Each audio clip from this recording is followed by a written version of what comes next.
Kapag dumarating sa airport ang usapan tungkol sa immigration officer questions, karamihan ng travelers ang inaasahan na itatanong sa kanila saan ang destination mo, kailan ka babalik, o magkano ang budget mo. Pero may isang tanong na mukhang simple lang pero maraming tao ang hindi prepared sagutin ito.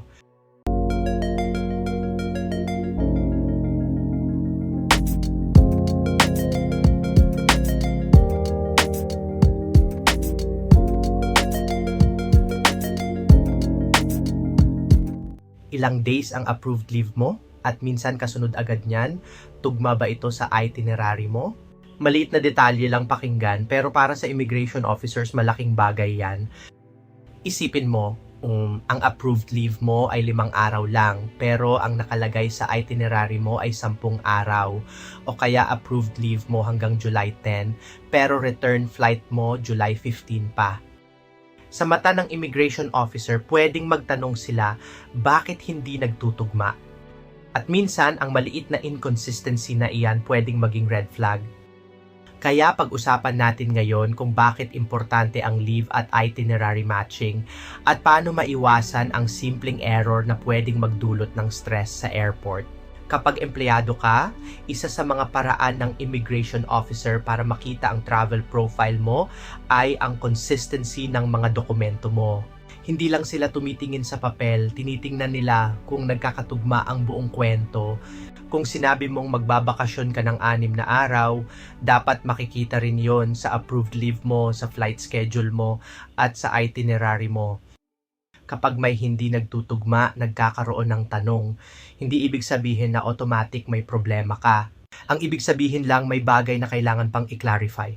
Halimbawa, approved leave mo ay mula June 1 hanggang June 7, ibig sabihin 7 araw.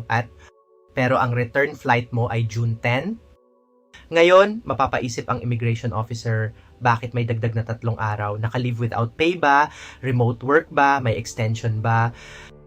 Kahit valid ang dahilan, kapag hindi mo na ipaliwanag ng malinaw, pwedeng magdulot ng pagdududa. Ang concern ng immigration officers dito ay simple lang. Gusto nilang makita kung may malinaw kang dahilan para bumalik sa bansa. Isa sa pinakamalakas na proof ng return intention ay trabaho. At kung may trabaho ka, natural na titingnan nila kung kailan ka dapat bumalik sa opisina. Kaya kung ang leave approval mo ay hindi tugma sa travel dates mo, minsan naiisip nila kung may ibang plano ba na hindi nakalagay sa dokumento. Kaya unang recommendation, siguraduhin planuhin muna ang approved leave bago bumili ng final tickets kung posible. Maraming travelers ang nauuna sa seat sale excitement, nakakita ng murang ticket, bumili agad, pagkatapos saka palang mag-a-apply ng leave. Ang problema, minsan hindi na-aprobahan ang eksaktong dates. At doon nagsisimula ang mismatch. Pangalawang advice, kapag may leave letter ka, siguraduhin malinaw ang dates. Dapat madaling makita ang approved leave period. Kung may company format na may pangalan, posisyon at dates ng approval, mas maayos. Hindi kailangan komplikado. Mas maganda ang simple pero malinaw. Pangatlong recommendation, ayusin ang itinerary para tugma sa approved days. Kung 5 days ang leave mo, gumawa ng itinerary na sakto sa 5 araw. Arrival date, hotel dates, tours, at return flight dapat pare-pareho ang kwento. Hindi kailangan sobrang detailed. Ang importante, malinaw at realistic. At kung may valid reason kung bakit may dagdag na araw, ihanda ang explanation.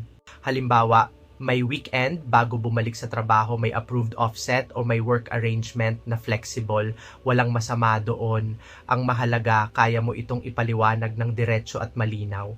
Isa pang importanteng reminder, huwag gumawa ng itinerary para lang magmukhang maganda. May ibang travelers na naglalagay ng sobrang daming activities sa isang araw para lang mukhang prepared. Minsan, nagiging unrealistic tuloy.